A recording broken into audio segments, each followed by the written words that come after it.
ભરૂચ જિલ્લાના શુક્લતીર્થ વિસ્તારમાં નર્મદા નદીના પટમાંથી ગેરકાયદેસર રેતી ખનન થતી હોવાનું જાણવા મળ્યું છે। ત્યારે આ જગ્યાએ 15 નવેમ્બર 2024ના રોજ ઊંડા ખાડામાં પડીને ડૂબવાથી 3 લોકોના પણ કરુણ મોત થયા હતા।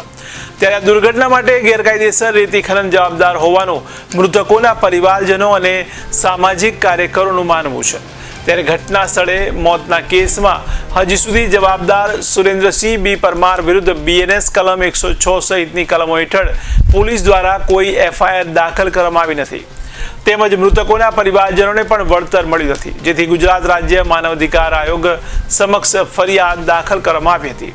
ત્યારે આયોગના આદેશ પર કલેક્ટર દ્વારા રચાયેલ એસઆઈટી દ્વારા તપાસ ચાલી રહી છે।